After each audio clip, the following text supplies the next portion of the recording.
Praise the Lord. ஹalleluya. தேவனுடைய பரிசுத்தமுள்ள நாமத்தினால இந்த காலைவேளையில் உங்களை வாழ்த்துகிறேன். கர்த்தருடைய வார்த்தைக்கு காத்திருக்கிற உங்களை கர்த்தர் நிச்சயம் இந்த நாளிலே ஆசீர்வதிக்க வல்லவராக இருக்கிறார். ஏதோ ஒரு மாற்றத்தை உங்கள் வாழ்க்கையில் இன்றைக்கு கொடுக்க போகிறார். நீங்கள் நேற்று இரவு வரைக்கும் எதிர்பார்த்த ஒரு விடுதலை, ஒரு சுகம், ஒரு ஆரோக்கியம், ஒரு மேன்மை, ஒரு ஆசீர்வாதம் எல்லாவற்றுக்கும் கர்த்தர் கொடுக்க வல்லவராக இருக்கிறார். ஆமென். சோர்ந்து போகாதிருங்கள். இந்த காலை வேளையிலே கர்த்தருடைய வார்த்தைக்கு நீங்கள் விசுவாசத்தோடு செவி கொடுத்து பாருங்கள். அந்த வார்த்தை ஒருபோது வெறுமையை திரும்பாது. அந்த வார்த்தைக்குள் இருக்கிற வல்லமை உங்கள் வாழ்க்கையவே மாற்றி அமைக்கும், உங்கள் குடும்பத்தை மாற்றி அமைக்கும், உங்கள் பிள்ளைகளை மாற்றி அமைக்கும், உங்கள் பிள்ளைகளுடைய எதிர்காலங்களை மாற்றி அமைக்கும். உங்கள் வாழ்க்கையில் பலவிதமான மாற்றங்களையும் முன்னேற்றங்களையும் இந்த ஆண்டிலே கொண்டு வர அந்த வார்த்தையின் தேவன் வல்லமுள்ளவராக இருக்கிறார். ஹல்லேலூயா, ஹல்லேலூயா. இன்றைக்கு உங்களோடு கூட பேசுகிற தீர்க்கமான வார்த்தையை பார்த்து நாம் ஜெபிக்க போகிறோம். ஆதியாகமத்தின் புஸ்தகம் 21ஆம் அதிகாரம் 19ஆம் வசனத்தை வாசித்து பாருங்கள். தேவன் அவளுடைய கண்களை திறந்தார். அப்பொழுது அவள் ஒரு தண்ணீர் துறவை கண்டு போய் துருத்தியிலே தண்ணீர் நிரப்பி பிள்ளைக்கு குடிக்க கொடுத்தாள். அல்லேலூயா, அல்லேலூயா. பெரியமானவர்களே, ஆகாருடைய ஒரு இக்கட்டான நேரத்தில் வனாந்தர வழியிலே ஓடிக்கொண்டு வரும் பொழுது அவள் சேமித்து வைத்திருந்த தண்ணீர் செலவழிந்தது. அந்த நேரத்திலே அவள் பிள்ளையை அவள் கிடத்திவிட்டு சத்தமிட்டு அழுகிறாள். ஆதியாகமம் 21:15 வேதம் சொல்லுகிறது, துருத்தில் இருந்த தண்ணீர் செலவழிந்த பின்பு அவள் பிள்ளையை ஒரு செடியின் கீழே போட்டு. பிரியமானவர்களே, இன்றைக்கு மனிதனாலே நிரப்பப்படுகிறதெல்லாம் செலவழிந்து போகும். உங்கள் வாழ்க்கையில கூட சில காரியங்கள் முயற்சி எடுத்து செய்ததெல்லாம் ஒருவேளை தீர்ந்து காய்ந்து வறண்டு ஒன்றுமில்லாமல் போயிருக்கலாம். கஷ்டப்பட்டு சம்பாதித்த பணங்கள் விருதாவாய் போயிருக்கலாம், கடனுக்கு போயிருக்கலாம். எல்லாம் செலவழிந்து தீர்ந்த பின்பு தேவன் ஒரு அற்புதம் செய்ய வல்லவராக இருக்கிறார். முடிவிலிருந்து ஒரு ஆரம்பத்தை கர்த்தர் கொடுக்க வல்லவராக இருக்கிறார். தோல்வியிலிருந்து ஒரு ஜெயத்தை கொடுக்க தேவன் வல்லவராக இருக்கிறார். பலவீனத்தின் நடுவிலிருந்து தேவன் ஒரு பலனை கொடுக்க வல்லவராக இருக்கிறார். வெட்கப்பட்ட இடத்திலே தேவன் உங்கள் தலையை உயர்த்தி கீர்த்தி புகழ்ச்சியுமாய் வைக்க தேவன் வல்லவராக இருக்கிறார். ஆகாருடைய வேதனையை கண்டார். உங்கள் வேதனை இந்த காலவேளையிலே பார்க்கிறார். உங்கள் பிள்ளைகளுடைய வேதனையை பார்க்கிறார். ஒவ்வொரு நாளும் நீங்கள் படுகிற கஷ்டங்களை பார்க்கிறார்.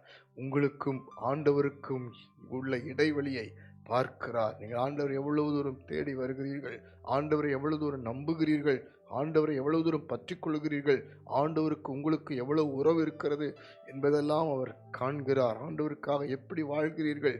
இன்றைக்கு வேதம் சொல்லுகிறது, கர்த்தரை தேடுங்கள் அப்பொழுது பிழைப்பீர்கள் என்று சொல்லி இன்னைக்கு எப்படி தேடுகிறோம்? கர்த்தர் பரிசுத்தர். நாமும் பரிசுத்தமாய் தேட, நாமும் உண்மையாய் தேட, உத்தமமாய் தேட, விசுவாசமாய் தேட தேவன் விரும்புகிறார். அந்த நேரத்தில் ஒரு பிள்ளையை செடியின் கீழ் போட்டு அவளால் முடியாத நிலைமை, எல்லாமே முடிந்து போன நிலைமையில அவள் செயலற்ற நேரத்தில் தேவன் கிரியை செய்கிறார். அது மாத்திரமல்ல, அடுத்த வசனம் சொல்லுகிறது, அவள் சத்தமிட்டு கூப்பிடுகிறாள், அழுகிறாள். தேவன் சத்தத்தை கேட்டார். உங்களுடைய ஜெபம் இன்றைக்கு அதிகமாகட்டும், உங்களுடைய விண்ணப்பம் அதிகமாகட்டும். தேவனை நோக்கி கூப்பிடுகிற கூப்பிடுதல், அது வனாந்தரமாக இருந்தாலும், பிரச்சனையாக இருந்தாலும், காய்ந்து போனதாலும், எல்லாம் செலவழிந்து போனதாக இருந்தாலும், ஒன்றுமில்லாத ஒரு நிலைமை, பூஜ்ய நிலைமை இருந்தாலும், யாரும் எந்த பக்கம் உதவியற்ற நிலைமை இருந்தாலும், இந்த நாளில் தேவனை நோக்கி கூப்பிடுகிற நேரமாய் மாற்றிக்கொள்ளுங்கள். உங்கள் சூழ்நிலைகளை கர்த்தர் நோக்கி பேசுகிற சூழ்நிலையாய் மாற்றிக்கொள்ளுங்கள். இப்பொழுது கர்த்தர் உங்களை சந்திக்கிறார். வேதம் சொல்லுகிறது, தேவன் அவருடைய கண்களை திறந்தார். ஹல்லேலூயா. உங்களுடைய ஆவிக்குரிய கண்கள், உங்கள் வாழ்க்கையை தேவன் புதிய மாற்றத்துக்குள் கொண்டு வரப்போகிறார். விசுவாச கண்களை திறப்பார். இன்றையிலிருந்து ஒரு அற்புதத்தை காண்பதற்கு தேவன் கிருபை செய்வார். ஆமென். இப்பொழுது நாம் ஜெபிப்போமா? தேவனால் நிரப்பப்படுகிற ஒரு வாழ்க்கை தான் நமக்கு தேவை. இதுவரைக்கும் நீங்கள் முயற்சி எடுத்தது தீர்ந்து போயிருக்கலாம், ஆனால் தேவன் இன்று முதல் உங்களை நிரப்பப் போகிறார். உங்கள் ஆவிக்குரிய வாழ்க்கை நிரப்பப் போகிறார். உங்களுடைய குடும்பத்தின் நன்மைகளை, ஆசீர்வாதங்களை நிரப்பப் போகிறார். அது நிரந்தரமாய் நிரம்பி வழியும். கண்களை மூடுவோம். பரலோக பிதாவே, இயேசுவின் நாமத்தில் ஒரு அற்புதம் செய்கிற தேவனாய் வெளிப்பட்டு ஒவ்வொருவரும் இந்த காலை வேளையிலே உம்மை நோக்கி பார்க்கிறவர்களாய் மாற்றும்படி ஜெபிக்கிறேன். ஒவ்வொருடைய கண்களை திறந்து விடுவீராக. ஆவிக்குரிய கண்களை திறந்து விடுவீராக.